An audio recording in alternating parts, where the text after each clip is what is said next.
welcome again to this YouTube channel. So if you're seeing my face for the first time, and in this video today I want to talk about the 2025 and 2026 MAECI Scholarship, my own life experience. All right, so the reason I'm making this video is for two reasons. The first is that while I was looking for resources and materials online to prepare for my scholarship, my scholarship interview, I think that was during the weekend on Friday.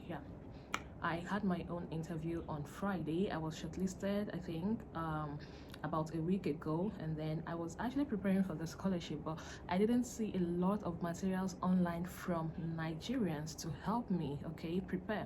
I was only seeing materials from people from other countries, and I think a friend of mine also raised a concern that she wasn't seeing any materials from Nigerians. Doesn't mean Nigerians are not getting this scholarship, so it was actually a source of concern for us. And then I prepared for this interview by just watching the videos from people from other African countries. Well, I wanted to see a video from Nigeria, at least a video that resonates with me, a video that resonates with what is obtainable at our embassy over there in Abuja. Well, I didn't see any, so I just went ahead and prepared for the interview. And then the second reason I'm making this video as well is because a lot of people that actually have things to say about the MAECI Scholarship are the people that got their own scholarship about 2 years ago, 3 years ago, even 4 years ago, and some last year, 2024. So I wanted to do something more recent, sharing my experience over there during the interview and all of that. Okay, so are you ready? I know this is not my niche on YouTube. My niche is actually the make money online niche. That is what I talk about, freelancing, remote work. But because I had to apply for this scholarship, I have a first-hand experience I would like to share. So make sure that you watch till the end. When I got to Abuja, let me just start with how the whole thing started. I came across this scholarships YouTube channel, and I decided to just watch some of the videos, and then I saw the person talking about MAECI Scholarship, studying in Italy and all of that, and I was like, oh wow, it's fully funded and it's not that popular, so I just have to apply. I applied, and I think either 4 days later so congratulating me and asking me to respond to the email if I was still interested in the scholarship I had applied for. So it took me about 4 days or thereabout to respond to that email. Of course, I wasn't sure if I would be able to make it to Abuja or not, because I reside in another city that was very, very far away from Abuja. So I wasn't sure if I was gonna make it to Abuja, because I needed to book my flights, going and coming, secure a reservation and all of that. And of course, all of those cost money. So I was still contemplating. So 4 days later, I made up my mind, and I was like, oh, I'm going to make it to Abuja. So why don't I just go ahead and respond? Of course, I responded to the email that was sent to me, and then I booked my flights and all of that. I got to Abuja a day before the interview. And then here is the order of things. So let me just tell you what you're likely going to experience when you get there. So in the email that will be sent to you, they're going to tell you the time and the date and all of that. So the time that was in mind was 8:30. I got to the embassy around 7 a.m. That was an hour 30 minutes before the scheduled time. So when I got there, they have not yet started. In fact, the embassy workers and all of those people, they had not even started arriving. So it was just the security people trying to regulate, check in and check out and all of that. So we just waited somewhere, and an hour 30 minutes later, we tried going closer to the embassy building, and they told us that the person in charge has not yet come, so that we had to wait again. So we waited until 9 o'clock, and then we went in again. So they started checking us in, and then when I went to check in and sign the attendance, of course you're going to locate your name and sign there and write the date and all of that. So I found out that I was number 20 something, and then I had already booked my flight before then. I was thinking that if we start at 8:30, since I've already heard that the interview does not usually last long per person, it's usually between 5 to 10 minutes or thereabout. So I already had to book my flight for coming back to my city after the interview. But guess what? I got the shock of my life. Remember, they delayed us before we started, and even when we went inside the embassy, we did not even start immediately. We had to sit down. They asked us to sit down for a while. So we sat down waiting for the panel. That's the people that would interview us to prepare and start checking us in and all of that. So they called the first 10 people. They went in, they waited again. So we started this interview around, I think, 10:30. Yes, around 10 o'clock, 10:30. That was when we started. So in case you want to follow what is in the email that was sent to you, where they say they are going to start at that time, it might not be so, okay? Just know that there might be some kind of delays that might come to play and all of that. So don't book your flights too early, like I did, because I had to rush. I had to plead with them to even allow me so that I can interview, because my flight was in 2 hours and it was not yet my turn. Remember, I was number 20 something. So I had to plead with them and got so kind. They accepted. All right, so in case you are from Ghana, Togo, Cameroon, South Africa, or any of those countries that you're yet to have your own interview, just know that these are the questions that you might be asked, and this might be your experience as well.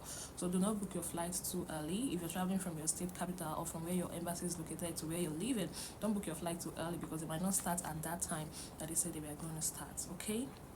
Yeah, so let's dive right into the question.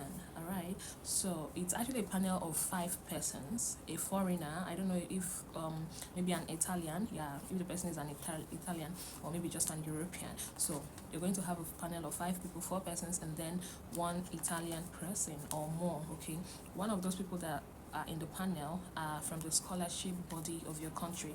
So they are going to be evaluating you, okay, based on your experience, your course of study, and all of that. Some people were actually asked technical questions. People in the engineering, I think they were asked some technical questions, some engineering policy questions, and all of that. So, but for me, in my discipline, I wasn't really asked something that threw me off balance. So just something within my field, something within what I should know.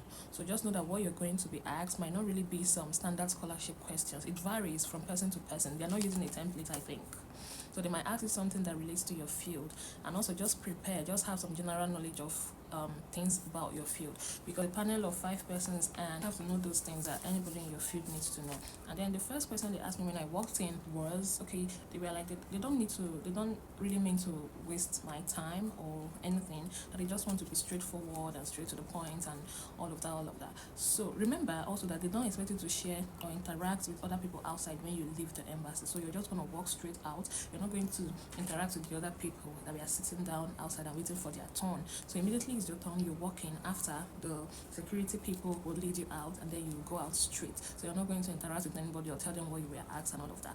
So the Italian man asked me, he first of all said that this is an interview for a scholarship, so it's not a do or die something, that there's no point to tell lies or to say something that is false. Just go straight to the point, answer honestly, and all of that. And then he went further to ask me that, have I gotten an admission yet? So they're definitely going to ask you if you have an admission already. And secondly, they're also going to ask you if you have a support system, if you have family or people that can support you within the first 3 months of arriving in Italy, because you might not get your money before you leave your country. You have to settle down, spend some time before you start getting your scholarship funds. So if you have anybody that is going to support you, and will you be able to support yourself? That was the first question. And then after that, he asked, why Italy? Why did you choose Italy?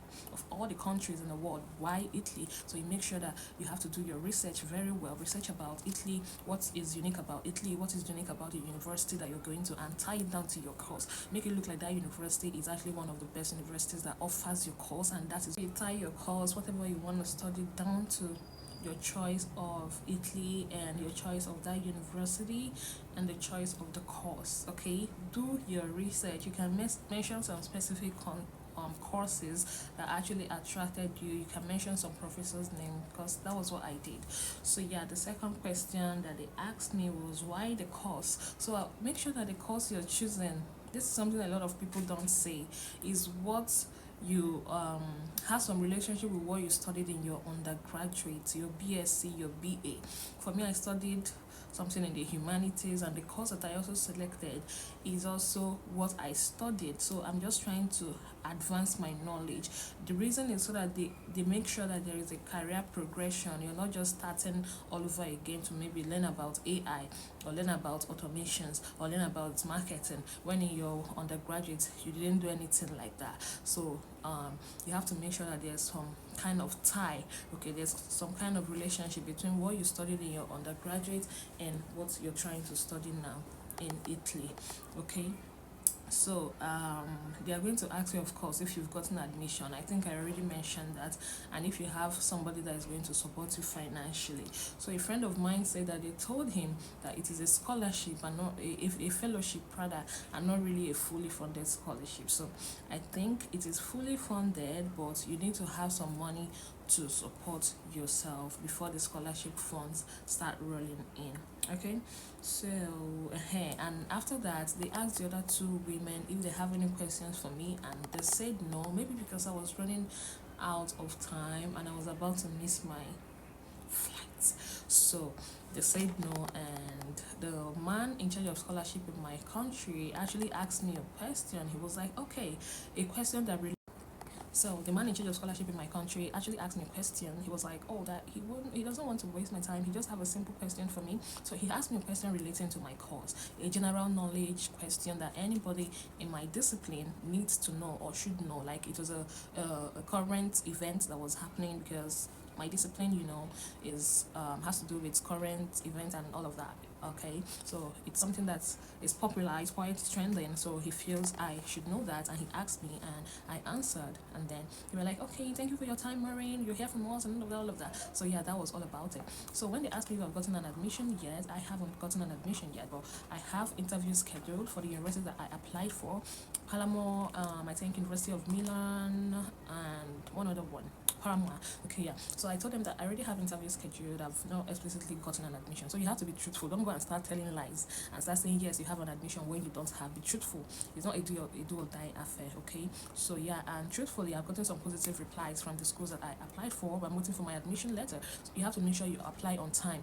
I, for one, didn't get the information on time, but when I applied for the scholarship, I was shortlisted. So I didn't want to let the opportunity just lie. I had to attend the interview. So the long and short of this is to tell you that you must not have an admission first before you apply. But make sure that after you have been shortlisted, start reaching out to schools, start applying, so that you can be given admission. The admission system is not really that rigorous. It's straightforward and it is also easy, okay. So you have to reach out to them, because if you get the scholarship and you don't have an admission, it's going to waste, and you're not entitled to that scholarship again. Everybody is just entitled to the scholarship once, so you don't want to waste that opportunity. And after the interview, I left, headed straight to the airport and checked in, yeah, for my return flight to my family and to my city. And yeah, that was about it. So also, let me mention this about your dressing. You have to make sure that you dress well, dress corporate, of course.